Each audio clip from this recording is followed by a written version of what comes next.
They're doing RSVP. They'd like to feed you. They want to know how many people to feed. Good morning, Jesse. How are you today?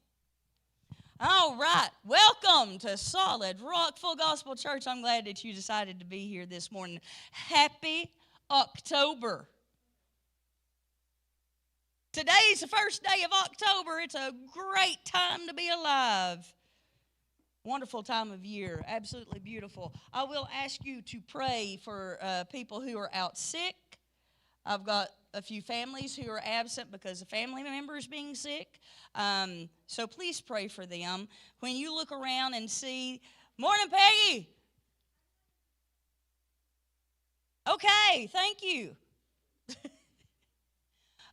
Anyhow, where were we? Yes, we were talking about how wonderful life is. Okay, is that right? Okay.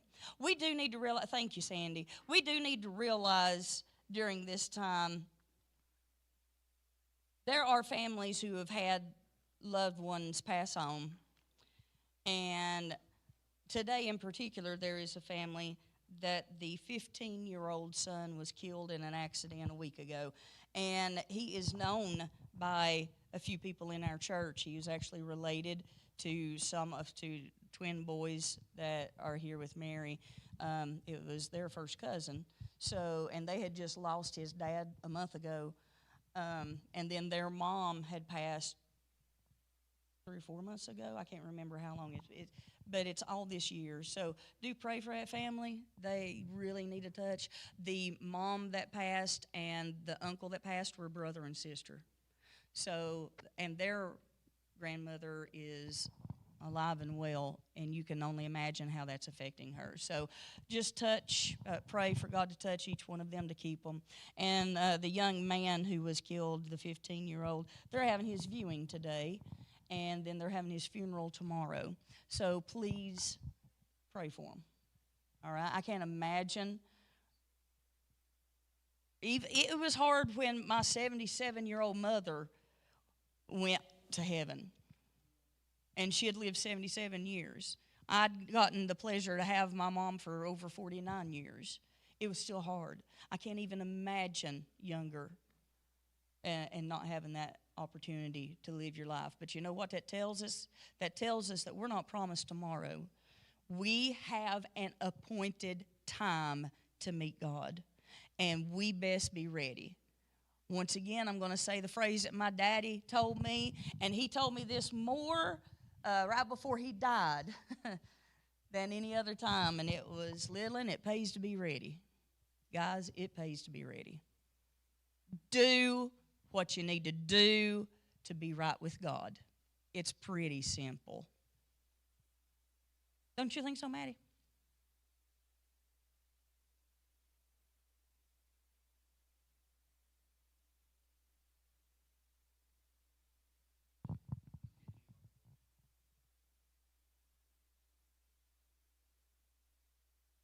Oh, he was 12. He was a 12-year-old boy. He was practicing football, had a heart attack, and he died. Yeah, that would be like her son Alex, who plays football, going to practice. And I mean, you tell him, hey, now, son, be careful. Don't hurt nobody and try not to get hurt while you're playing. It's not like this 12-year-old was expecting to have a massive heart attack. And he stayed alive for, was it 2 days maybe? It was just a whole sad situation. And I was thrilled to see a statement about that young man that his friend said, well, every time we had practice or a game, there was a small group of us, and we would go over to the side and we'd pray before every game and every practice. And I thought, how precious and how wonderful for that to be said about him, you know. But no death ever needs to be in vain. And when I say be in vain, that means, well, they died, let's bury them and forget them. No, every time something like that happens, that's an opportunity to lift up Jesus so others will see where they need to turn. Okay? People need Jesus. And feelings and emotions will go crazy. They will make people want to act in crazy ways. Guys, this is part of it. As Christians, it's how we handle it. As Christians, it's how we respond. As Christians, it's about the example that we set, even in the most dire straits that we can be in. As Christians, that's what it's about. So in everything that we put our hand to, we need to think, how am I being seen? Are people seeing God in me? And that goes perfectly along with our studies. Our studies, the early Jewish history, and we're focusing right now on Joseph. You remember Joseph, his own brothers hated him so much that what did they do to him? They sold him into slavery. They had more than one plan. Their initial plan was to do what with him? Kill him. They were going to kill their own brother because they hated him so much, all because they said that Daddy liked him more than everybody else. And sadly, Daddy did. And the big mistake is the fact that Daddy showed partiality. We're not supposed to be partial to people. We're supposed to be treating everybody the same. Now, I know that there are certain personalities that line up. I know that, for example, Robin and Sandy, they are like best friends. I know this.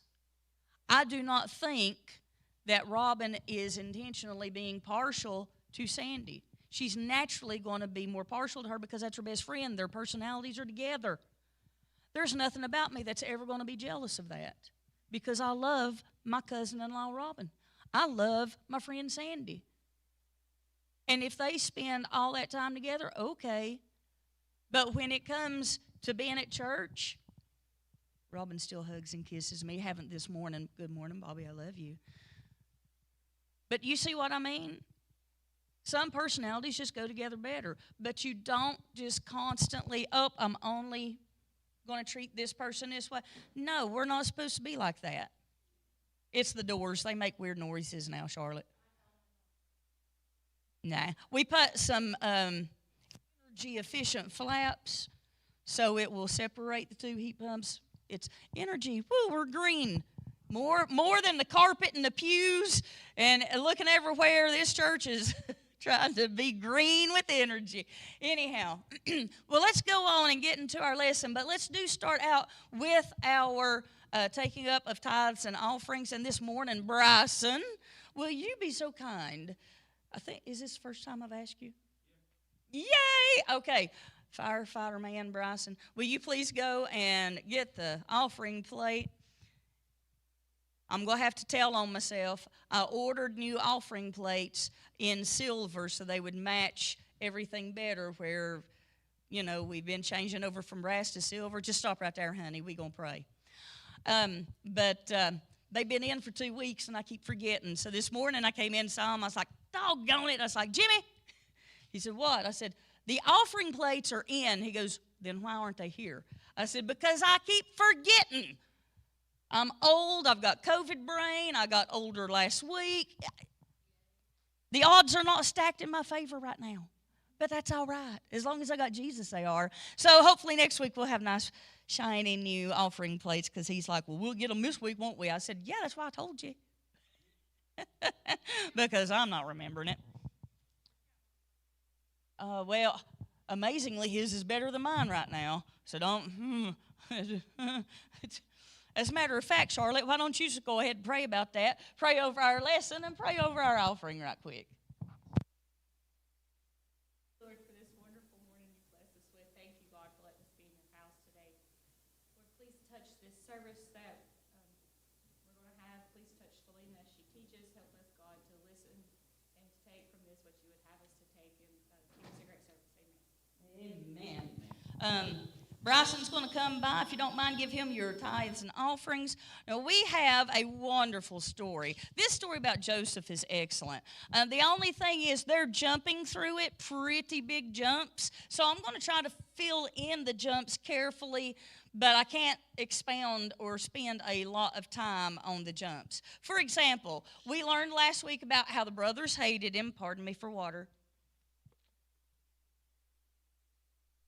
Old age sometimes brings medication, makes you a little parched. Anyhow, so The brothers hated him. They said they was going to kill him. The oldest one said, no, guys, let's do something different. Let's do something better. So they decided they was going to throw him in a hole in the ground, rip up his coat, but blood all over it, go home and tell the daddy, hey, look, we found his coat. We think some animal ate him. Daddy agreed. He's like, some horrible beast has already eaten up my son and left his coat, and we'll never see him again. And he mourned for him greatly. And it says that his mourning never really stopped.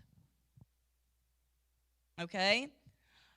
I hope and pray I never have to experience anyone younger than me and my family passing before me. I pray that, because I don't know how I'd handle it. I don't. If it weren't for Jesus, I wouldn't have any hope. And that right there would take away, how do you handle it? I don't see how people with no hope do handle things, to be honest with you. So, here we are. We've got Joseph in the hole. And then the brothers start thinking, when they get oldest brother away, they're like, listen, I got a better idea. Why don't we sell him? We could sell him into slavery and every one of us make a little money off of him.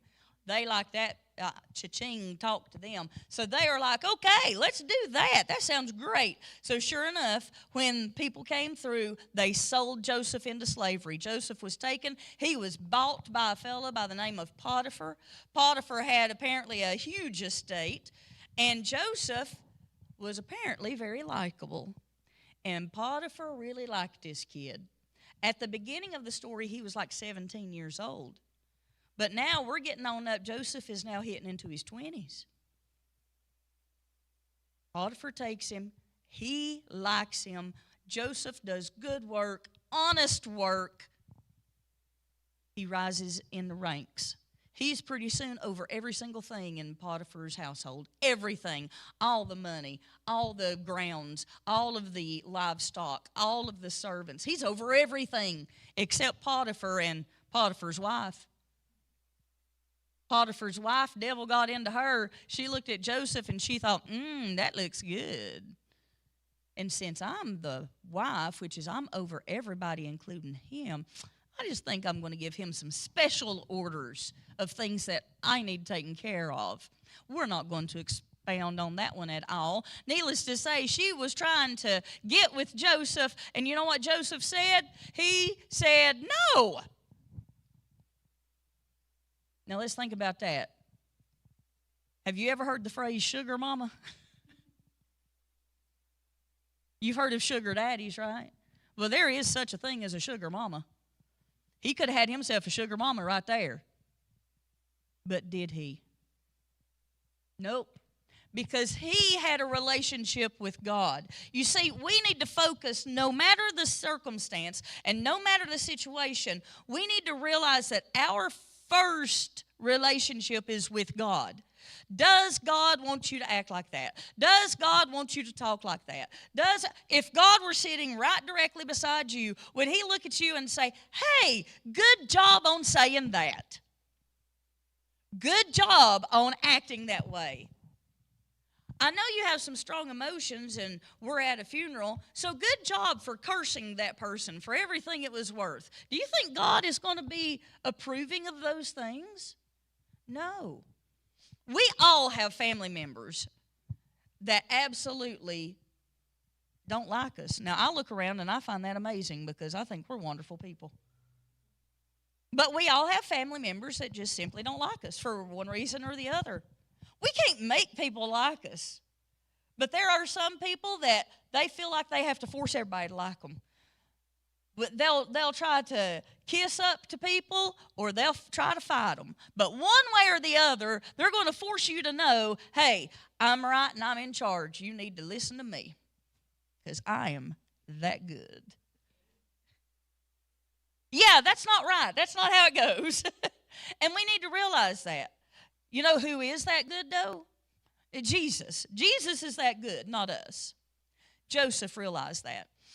And Joseph looked at this woman, and he's like, no, this man has trusted me with everything, including running the servants. The only thing he has kept away from me is you.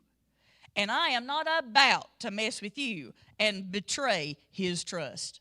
So not only is Joseph thinking about his relationship with Jesus, he is also thinking about his relationship with whom? Potiphar. Kind of, you could say his boss, his elder, so to say.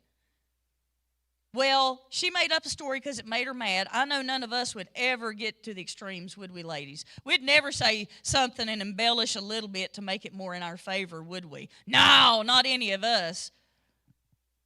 Maybe not now that we found Jesus. But females, we kind of have this little streak about us that we want to feel important. And if it doesn't go our way, we're going to make it our way, usually through what we have to say. And we're going to try to keep the power and the control through the tongue. And what did this woman do? She accused Joseph of trying to rape her. He's the very one that wouldn't go in there. As a matter of fact, she grabbed his clothes, tried to grab him and drag him into her room. And he was like, no. And he shimmied out of the coat he was wearing, and she held on to it while he took off. He wasn't even going. You know, in Psalm, the chapter, I believe it was the very first chapter, y'all correct me if I'm wrong, doesn't it say that we're supposed to abstain from the very appearance of evil? Doesn't it say that we're supposed to sit and not where? In the seat of the scornful, David. What else does it say? Stand not. You're supposed to sit not in the seat of the scornful. Don't get in the way of these people full of wrath. When you see that they are not for Jesus, get away. If you keep hanging around with them, you know what's going to be said about you? They're going to say you're just like them. So get away from them. Joseph did that. And then she lied on him. And, of course, her husband believed her. You know, deep down inside, I personally don't think he really believed her. But since it's his wife, it would have brought great shame to him if what she said wasn't true. So he did go ahead and have Joseph arrested. And Joseph is now in Egypt, in jail. And that's where we're going to pick up in Genesis 41. While you're turning to Genesis 41, I am going to go back to the central truth. I want to go through those things. The central truth today, God gives wisdom and understanding to his followers. Our focus, perceive that God rewards the faithful and steadfastly follow him. Evangelism emphasis, godly wisdom is a witness to unbelievers. And our golden text today, God hath caused me, Joseph, to be fruitful in the land of my affliction. That's Genesis 41, verse 52. Let's read over in Genesis 41, verse number 1. And it came to pass at the end of 2 full years. Joseph has been in prison for 2 years. That Pharaoh dreamed, and behold, he stood by the river. And behold, there came up out of the river 7 well-favored kine. That's another word for cattle. And fat-fleshed, and they fed in the meadow. These were good, healthy cows, big old fat cows. All right, that's verse number 1. Verse number 3, and behold, 7 other cows came up after them out of the river, ill-favored and lean-fleshed, and stood by the other cows upon the brink of the river. You do understand I'm saying cows instead of kine because that's what kine are. I want to make sure we understand what we're reading. And the ill-favored and lean-fleshed kine did eat up the 7 well-favored and fat kine. So Pharaoh awoke. And he slept and dreamed the second time, and behold, 7 ears of corn came up upon one stalk, rank and good. And behold, 7 thin ears, and blasted with the east wind, sprung up after them. And the 7 thin ears devoured the 7 rank and full ears. And Pharaoh awoke, and behold, it was a dream. So we got in this dream, he's at the river, and you got these 7 fat cows came walking out of the river. And they're over in the meadow, and they're eating. Oh, it's good. They got the green grass. They're well fed. They look like awesome, okay?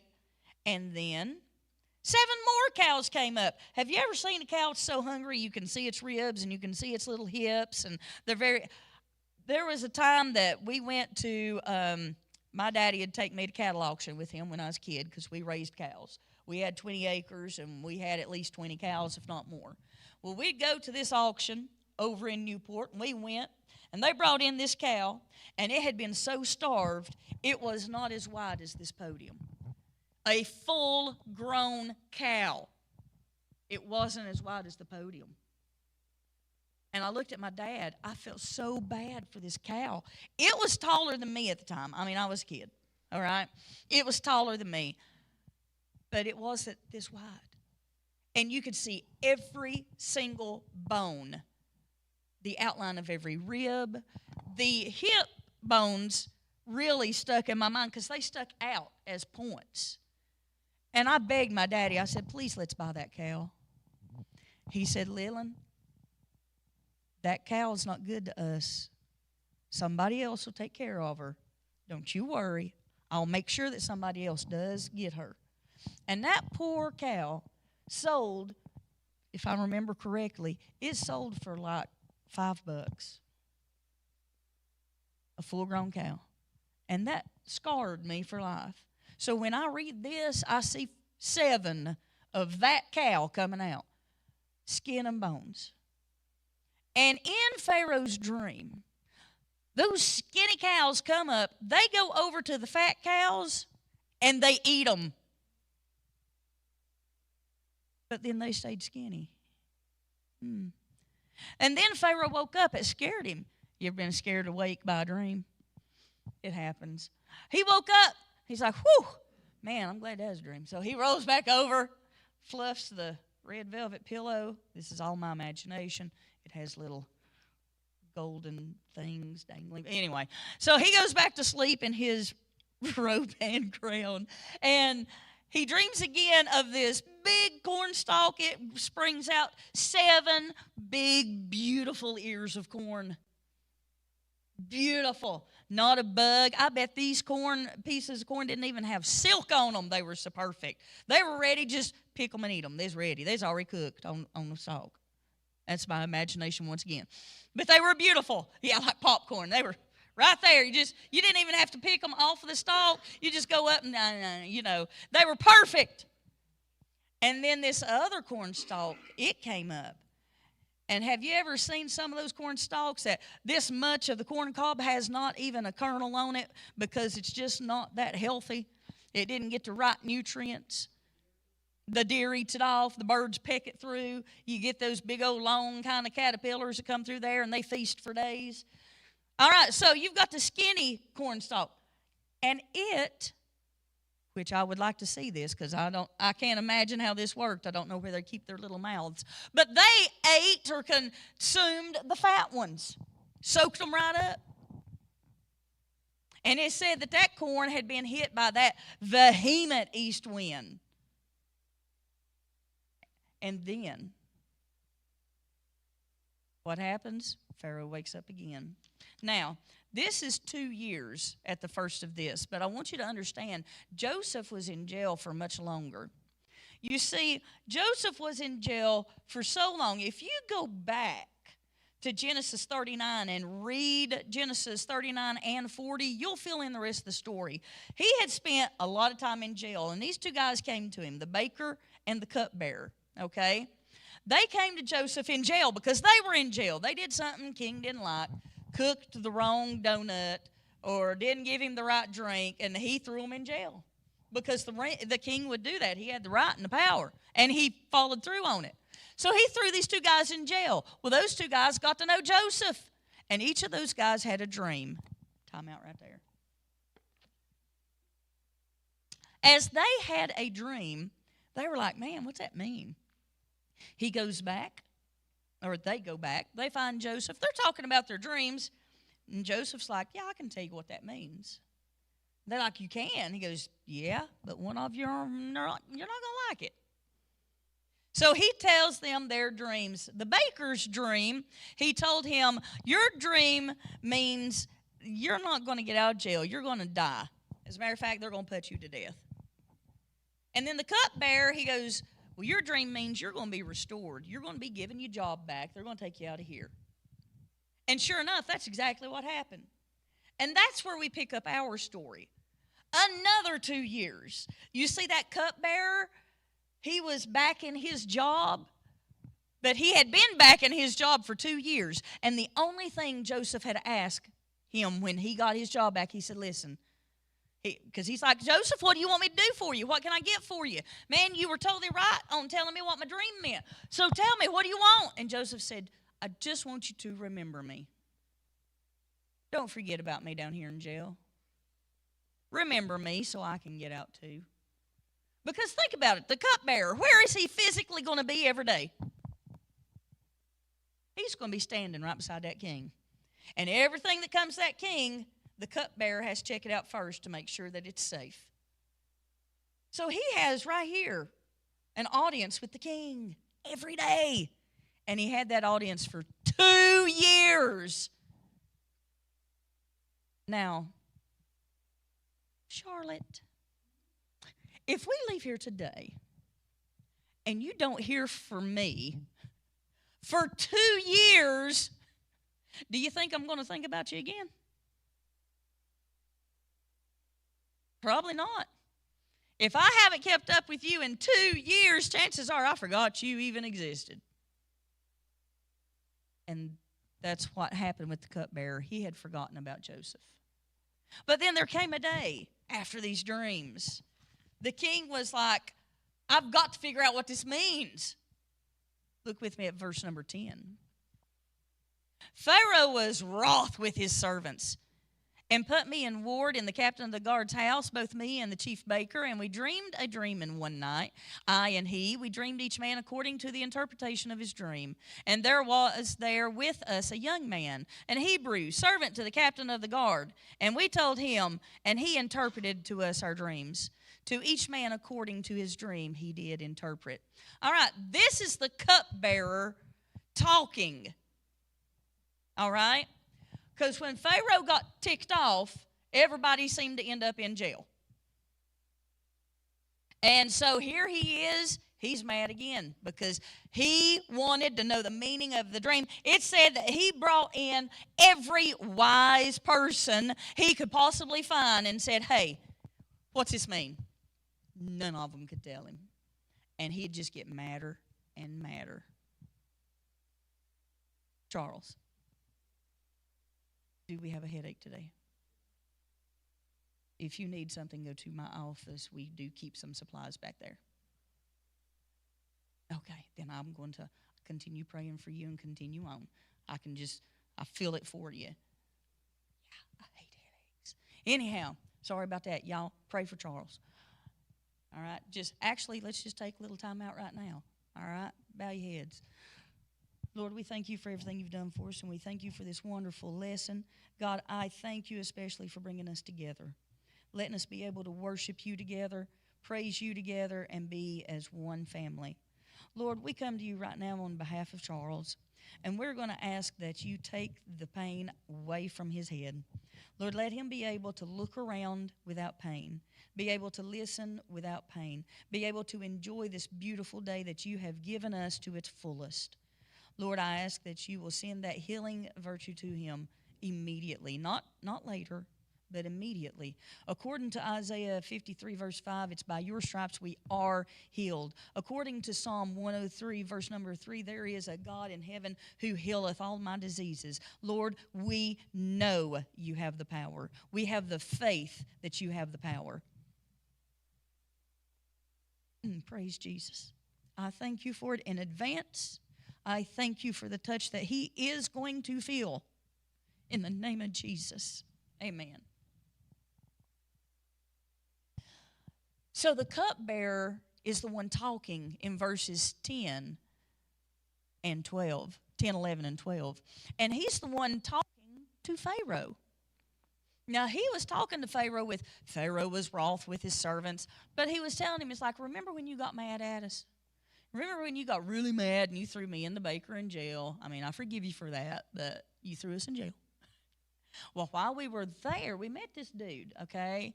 And he tells him all about Joseph. He finally remembered.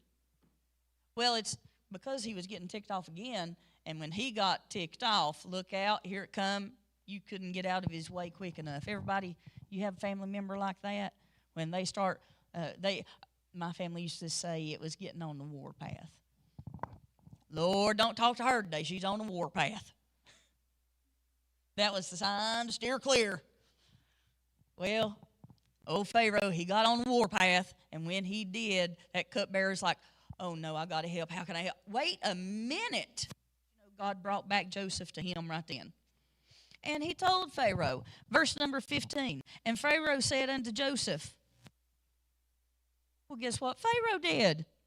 He listened to that cupbearer, didn't he? Oh, yeah, put the two choices up there, Amy. There's a little snippet you got. Yeah, I love it. When terrible things happen, there are two choices, and only two. We can trust God, or we can defy him. We believe that God is God. He's got the whole world in his hands. He knows exactly what he's doing. Or we believe he's not God, and we're at the awful mercy of mere chance. Well, this happened to me. If it weren't for bad luck, I'd have no luck at all. Doom, despair, and agony on me. Now, how many people are old enough to actually know that? Oh, thank God, at least 3 of us. All you young'uns out there, you're not old enough.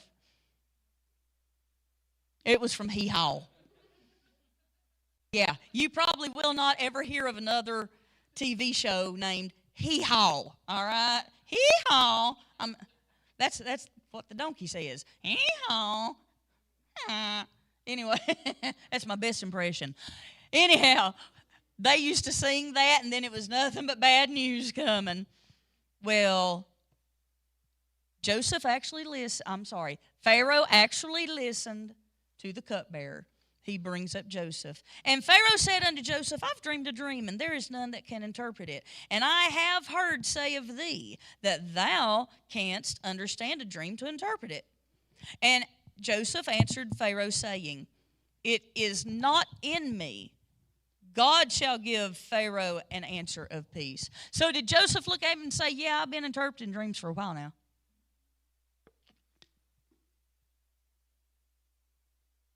He said God did it. Just like anything with us, if we're able to do anything, it's not because we're that good, honey. It's because God's that good. It's not because, oh, you're just that smart. The only reason you have any intelligence is because God gave it to you. The only reason you got sense to get in out of the rain is because God gave it to you. Only reason you have sense enough to even ask questions of, I don't know how, can you show me? God gave you sense to even do that. So we need to realize all that good stuff and figuring stuff out and being able to do stuff, where'd that come from? God. Bryson is enjoying his job, right? Who gave you the job? Jesus. Right answer. Good job. Cha-ching. Maddie, you're already working in a hospital. You haven't graduated with your nursing degree yet, though, have you? Who gave you the job? God. I am now working in a job. I love it. It works out perfectly with different things that I do have going on. The devil afflicts me really hard with arthritis and stuff. There are some days that getting out of the bed, I now have to practice squishing my fingers, and it feels like I am just mashing like a clay ball or something. It's really weird. But they don't want to shut and move now, especially that little pinky right there, that little devil. Anyway, I wake up in the morning and I mash it together. Oh, boy, it hurts. But I sit and then I do this for just a little bit before getting out of bed. I start twisting my feet around because my ankles are now doing the same. And then I hear not Rice Krispies, but it's Snap, Crackle, Pop, Stelina until they will work again. And then we do one body part at a time, getting on up, you know. So the job I have now, it's awesome because I do sit most of the time. The most walking I do, I walk up and down the hallways to get my kids. But otherwise, God made it so I could sit down. And I get to see Eli every day. Very proud of him. He does good work. Don't you, Eli? You get in there and work good, don't you, for Miss Cindy? We had a butterfly release last week. It was beautiful.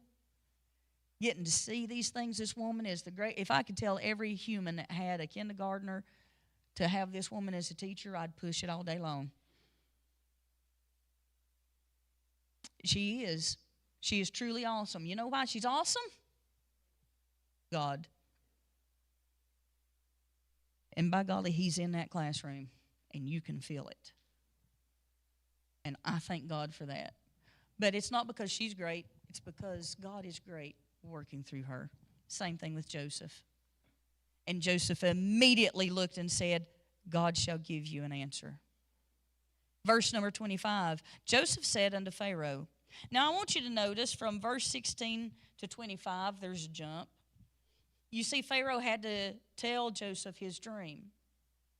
And Joseph had to get the answer from God. You know, a lot of times those answers aren't immediately.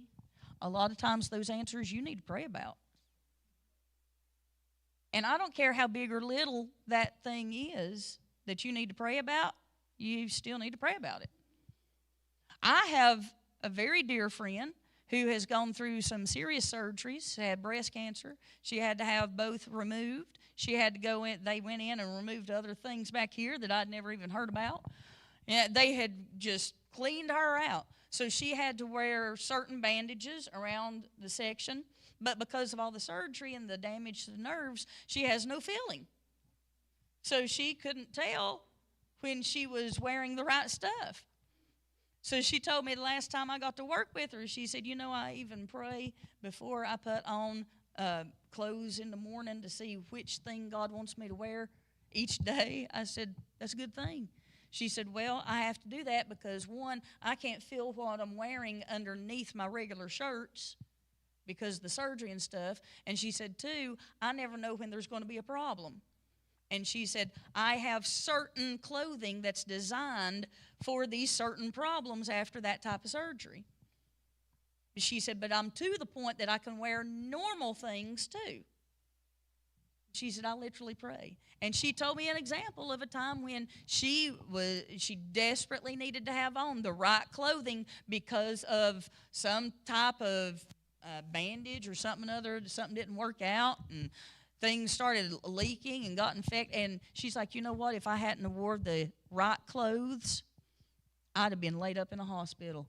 But because I listened, she said, while I was getting ready, I heard God say, no, you better wear this over here today. She said, bless you. So she said, even in the smallest of things, man, I want that relationship with God, and I'm going to work on it every day, every decision. Every decision. Joseph in verse 25, Joseph said unto Pharaoh, the dream of Pharaoh is one. God hath showed Pharaoh what he is about to do. The 7 good kind are 7 years, and the 7 good ears are 7 years. The dream is one. He's telling him, listen, I know you dreamed 2 different dreams, but they both mean the exact same thing. All right? They're both the same. So just listen to how it's one thing. Verse number 27. And the 7 thin and ill-favored cows that came up after them are 7 years. And the 7 empty ears blasted with the east wind shall be 7 years of famine. And now he jumps to 32. And for that dream was doubled unto Pharaoh twice. It is because the thing is established by God, and God will shortly bring it to pass. He explained to him what the dream meant. He's like, listen, you're going to have 7 great years. You're going to have all this corn, all these fat cows. You know, everything's great. But then you're going to have famine for 7 years. You're going to be in drought. Nothing's going to grow. All your animals are going to starve. So first, you got really good years. Second, you got really bad years. God's trying to let you know what's going to happen so you can prepare. And God told you not once, but you dreamed it twice. And in doing that, he is serious. He wants you to know, hey, it's going to happen. So then Pharaoh starts thinking, oh my goodness, what am I going to do? Because even though Pharaoh would get mad and throw people in jail like crazy, Truly, when you have a king, that king is supposed to look out for his people. Okay? That man means he doesn't want his people going hungry. He doesn't want his people to be hurting and to be sickly. He wants his people to be blessed. That's what a good king does. So, Pharaoh, this is not a good thing. So, in verse number 33, let's see what God does. You remember your preacher preaching that if you come to him with a problem, also try to have what? A solution. Get some ideas. It might be a stinky solution, but have some kind of an idea. Okay? Because you might have a grand idea. You don't know until you tell him. You don't know until you see, hey, what do you think about this? Okay? So in verse number 33, now therefore let Pharaoh look out a man discreet and wise and set him over the land of Egypt. Now this is still Joseph talking. He looks at Pharaoh and he goes, hey, listen, I got the interpretation of your dreams and this is what's going to happen. But I got an idea. And this is what he's telling him. He's telling Pharaoh his idea. I'm going to reread 33. Now therefore let Pharaoh look out a man discreet and wise and set him over the land of Egypt. Let Pharaoh do this, and let him appoint officers over the land, and take up the fifth part of the land of Egypt in the 7 plenteous years. And let them gather all the food of those good years that come, and lay up corn under the hand of Pharaoh, and let them keep food in the cities. So he's like, listen, we're going to take the fifth of all the food being raised, 20% of it. If you got 5 rows of corn, we're going to take 1 row off. We're going to store it. We're going to put it in the storehouse. I don't know how we're going to do it. I don't know if it'll be canning or freezing or whatever form, but we're going to save it. All right? He's like, so this is what you do. Get one guy to run that. A guy who is discreet. That means he doesn't go around bragging how much food they have stored up, but he keeps it to himself. You know, he does a good job at it. He's discreet, he's wise, and he's going to keep track of everything. And then you're going to set these other guys over the actual physical labor. But they will all report back to him, hey, we mowed down 100 rows of corn and took the ears, so a fifth of that is going to be 20 rows that we're going to save up. So we've got this many pounds of corn that we're saving up out of these. You know, that one person kept everything taken care of. Look with me at verse number 39. Now remember, Joseph was brought up out of prison. He was only brought out of prison because the king was so ticked off with everybody else. They couldn't do the job right. He needed somebody to do the job right. And the cupbearer's like, you know, there's this one guy downstairs in the pits in the prison. A couple years back, he helped me out on a dream. Maybe he can help you. Now remember, I bet when Joseph was brought up, they had to scrub him for a good hour and a half to 2 hours to get him clean enough to even go in front of the king. He probably stunk from being in prison. But look at verse number 39. And Pharaoh said unto Joseph, for as much as God hath showed thee all this, there is none so discreet and wise as thou art. Oh, the odds are going into his favor. Are they not? He just went from prisoner to the king calling him the most discreet and wise man that he has. 2 hours ago, he's in prison for years. And now the king refers to him as being the most discreet and wise. Nobody is as discreet and wise as you are. Look at 40. Thou shalt be over my house, and according unto thy word shall all my people be ruled. Only in the throne will I be greater than thou.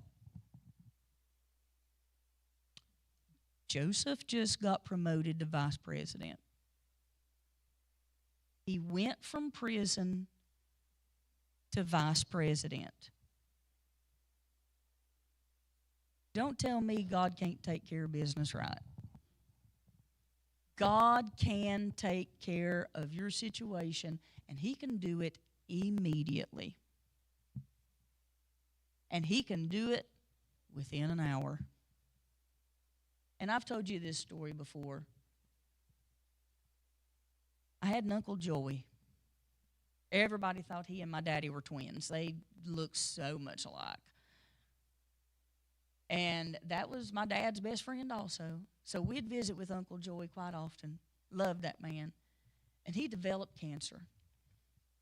Didn't even know he had lung cancer until he was having headaches so bad he couldn't stand them anymore. And he took himself to an emergency room with one of the headaches. They did a brain scan and found that the cancer had moved into his brain, and he already had a tumor growing in his brain.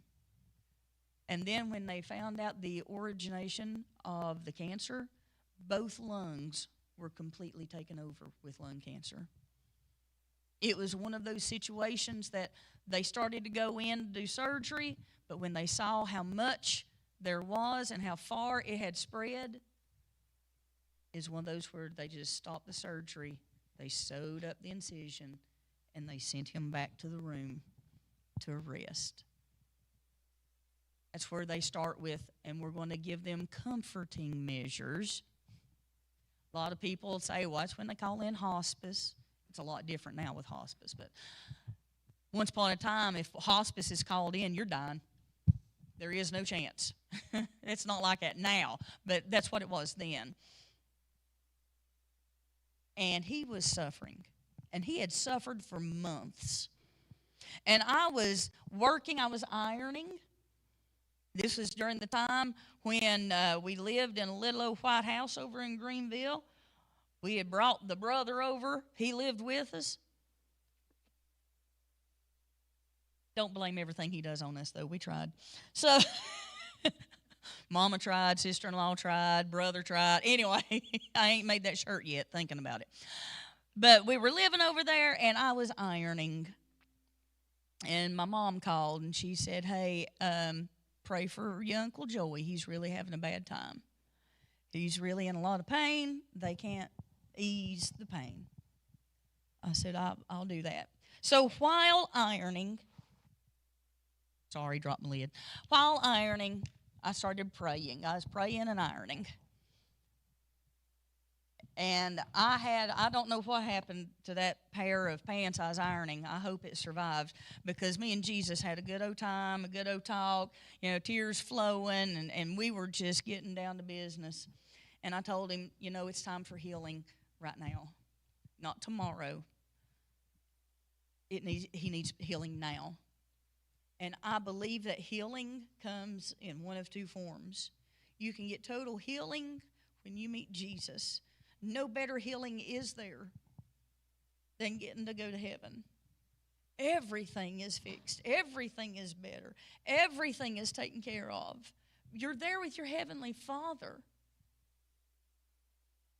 But my God can heal me right here on this earth, because He has a plan, He has work, and I've got work to do for Him. And as long as I'm breathing, I am going to be about His business, because He loves me and I love Him.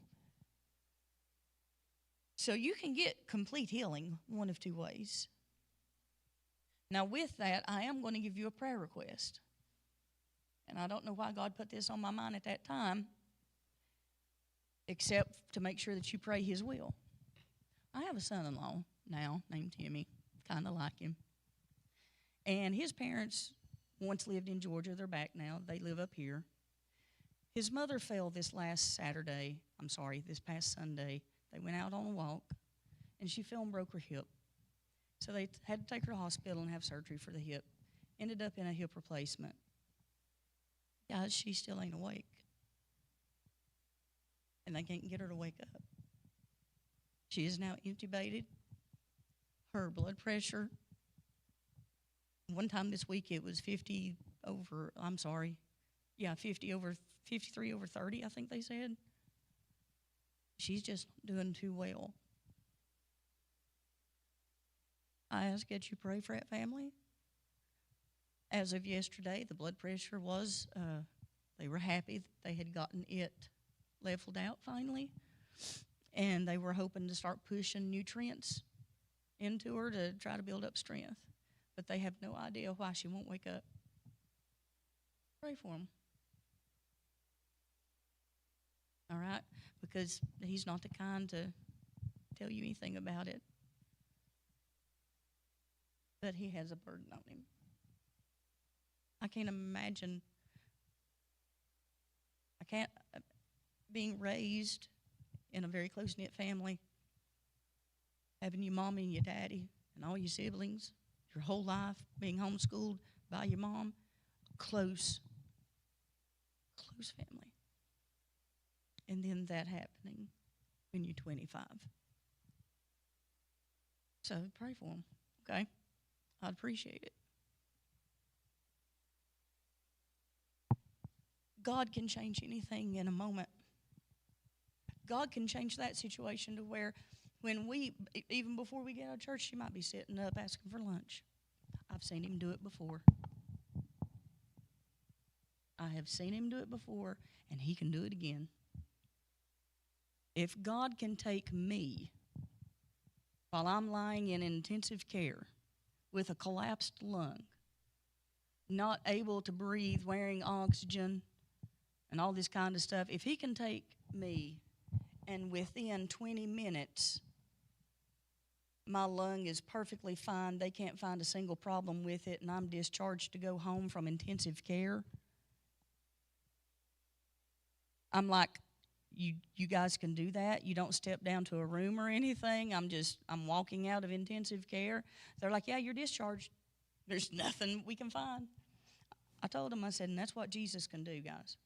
As a matter of fact, on shift, it was during shift change when I got to visit with my father-in-law. They came in to see me because at that time it was the 20 minutes at a time you can have a visitor and no other time.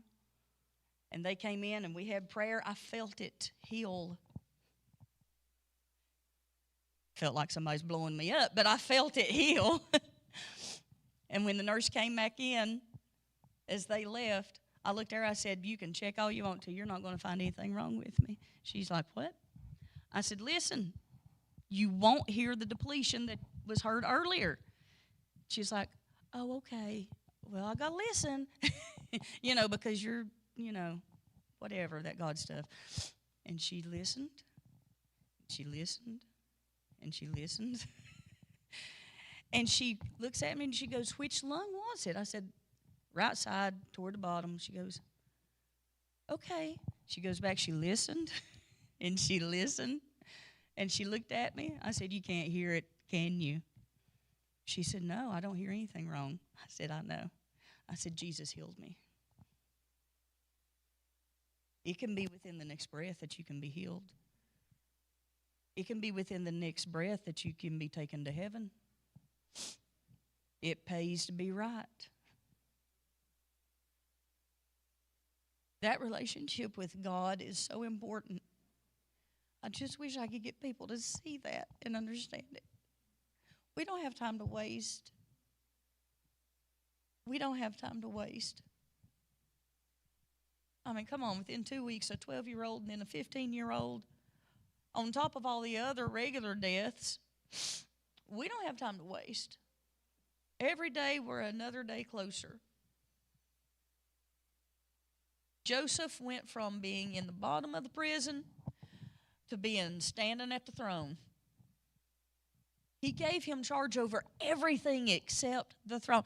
The words were, literally, in verse 41, Pharaoh said unto Joseph, see, I have set thee over all the land of Egypt. Verse 42, and Pharaoh took off his ring from his hand and put it on Joseph's hand and arrayed him in vestures of fine linen and put a gold chain about his neck, and he made him to ride in the second chariot which he had. This boy just went from prison to riding beside the king. And look in verse number 43 at the end. And they cried before him, bow the knee, and he made him ruler over all the land of Egypt. You might as well have called him king. except that there was a king named Pharaoh. How awesome is God? How great is it? This boy went from his brothers hating him, wanting to kill him, throwing him in the pit, then selling him to slavery, into a household. He's put over the whole house. Woman lied on him. He's thrown into jail, spent years in jail, being promised, oh, I'll remember you. Yeah, right, 2 years later. And then within an afternoon, he is suddenly over all of Egypt, one of the greatest lands in that time. And Joseph was put over all of it. My God does great things. Very great things.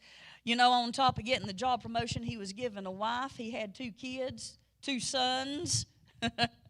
He started building up. He started getting promoted in every way he could be looked at. About like, reminds me of Charles. Now, Charles is probably thinking, yeah, women chase after me all the time. I was actually thinking about being promoted in every aspect. Look how God has blessed him. You're what? What's your job title? Foreman, is that what it's called? Foreman at work. Is about everybody there older than you?